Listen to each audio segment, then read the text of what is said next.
Get your figures at Big Bad Toy Store at the link in the description. Kaiju, turtles, Dragon Ball, and more. It's Steven's Toy Reviews.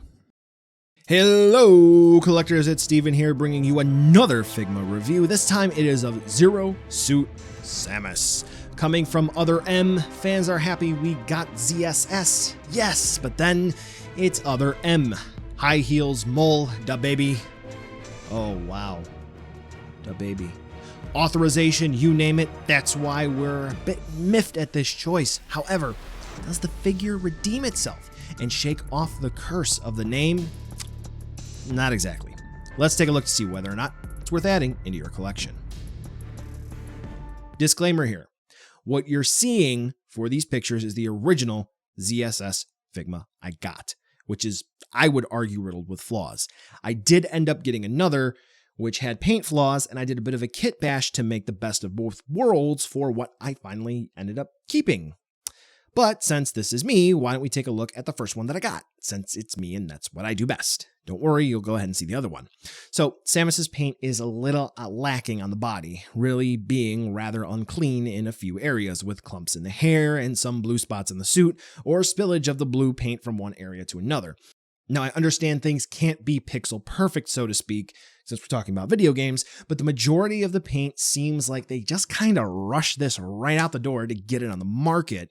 Now, the figure was delayed. I heard there was an issue with the alternate faceplate, but there should have been another holdup for the paint.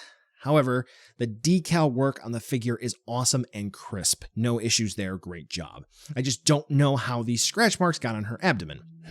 Anyway, here's the side-by-side with the replacement, and as you can see, things are marginally better than the first one. Nothing overly amazing, but yeah. All in all, between the two, especially the random quality control issue of the scratch marks, I don't know how to feel. Kind of let down, to be honest, considering Samus is my probably most favorite video game character. Unfortunately, frustration is sort of the name of the game here, which is ironic, I suppose, considering she is supposed to be very nimble when she's wearing the Zero suit. So what do we have? Well, the head does plug in on a ball joint system, and be prepared for the hair to pop off. As I already talked about at the top of the review, I did happen to end up getting 2 of these, and it's been a consistent issue for both of them. So do keep that in mind, which we can actually go ahead and just pop the head off. And you can see that it is a ball joint that plugs into the head. We do have a hinge, and then a peg that plugs into the neck. So we can get her to look around in all sorts of different directions. Very neat. Cool, fine and dandy. The ponytail is actually on a ball joint as well. That has popped out on me a couple of times, but it's okay. So you can articulate the hair, aside from this front hairpiece, to recreate whether or not it should be flowing in one direction. Now, what's really cool here is that we do have ball joints for the shoulders, where they plug in, and then we do have hinges as well, which are nicely hid by the shoulder sculpt. But let's say, you're going to have her cross over her arms like so. So this way she's using her Paralyzer Gun, right? Okay, well, we don't have quite enough movement. Well, here's the cool part. Oh, that one kind of did it already, so that's a bit of a spoiler. She has pop-out shoulders. So you can push them in and pull them out. Very cool. Hidden in there as well, bicep swivels. So that's where they're hidden. We do have single hinge elbows, which inherently also will have swivels because they plug in on pegs. The wrists are going to be the newer style Figma joints for wrists instead of the swivel and hinge like the Vario suit Samus has. Now, we do have a ball jointed ab crunch right here. Not really an ab, but it is what it is. Lots of range of movement there. The issue here, though, still becomes she has like this sort of hunchback going on. Yeah, weird. We do have pull down hips as well, which are on ball joints. Kick about that far forward, that far back when you pull the hips down. Splits. Do keep in mind she has the holster on her right thigh, but when we push the legs up, get about that far forward and that far back with single hinge knees, which we are going to get swivels for. Cool. Hinge and swivels at the ankle. Little bit of ankle rocker movement. So can you get her into some fun poses? Yes, you can. However, do keep in mind she's mostly going to be looking down, not really looking up unless you use the ab crunch, which even then, just utilizing those 2 joints, that's about how far up she's going to look. There's no joint otherwise here for the neck, no like ball joint that's seated in there. Arms are okay. I don't know. It's just a very weird figure to mess around with, let's just say. So if you are a fan of the Zero Suit design, you can get it to work, but you got to put in some effort. I would say anyway. Now accessories and one alternate faceplate that's kind of like a schoolgirl, hands and alt head with short hair, a paralyzer emergency pistol, both holstered and full, and captain authorization helmet. Extremely basic. So the alternate face does look all right, and you can pull off the hair and the faceplate and then pop it on. All easy to do. Same method for the alternate head, which is shorter hair. Pretty easy to swap out parts here. Not all that difficult, especially if you already have other Figmas.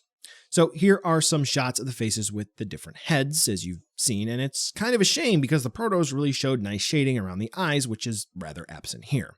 Now, a whole bunch of alternate hands, and we get pretty much the minimum that we're going to need for everything, so it's good. No real issues, but what I will say is that her hands are small, so be careful when you're swapping the hands out. You don't want to break anything.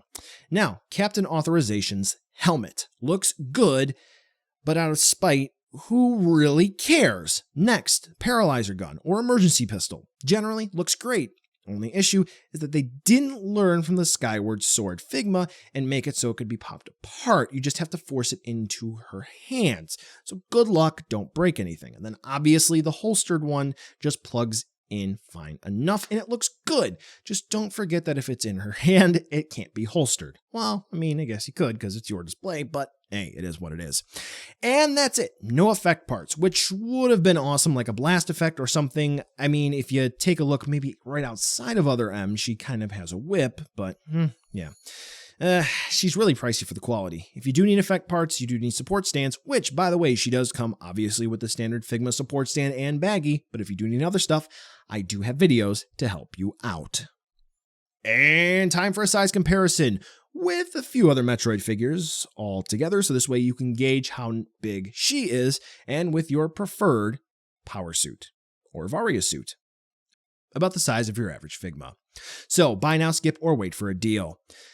Samus looks alright with relatively mediocre articulation and accessories that hit the Zero Suit mark, but one effect part would have been awesome to have. This isn't an amazing figure, but it's not exactly bad. Nintendo fans were really looking forward to this one, but she's, well, better off complaining about the baby. You can usually find her on sale, at least at the time of production, and at the time of this review, which, fun fact, this script was written 2017? Oh yeah. I'd suggest maybe hoping to find a deal on this one. Note that Metroid is by far my favorite video game franchise. I really wish this figure, despite coming from other M, was better. However, she fits the role of a ZSS action figure, and if you're creative with your posing, she's serviceable enough. So, you're on the edge. Have fun. Well, collectors, that brings us to the end of the video today, and I just wanted to take a second to thank you so much for watching. Now, you've heard a lot from me. I'd like to hear a little bit from you. Drop in the comments down below whether or not you liked it, you hated it, or maybe you were somewhere in between. I also want to take an extra second here for a nice, humongous thank you to all the patrons for SDR over the last month who have really helped the channel grow into what it can be today. So to all of you, 2 big thumbs up. Thank you very much. And now the end card should be popping up, which will give you a few clickable links, like maybe to subscribe or head on over to my Patreon, or some short URLs like to my social media or to my Teespring store. There's also a video I hand selected for you, so if you want to watch another STR video, I hand selected some good content for you to watch, so definitely check out that video. Thank you again so much for watching, and I'll catch ya in the next video.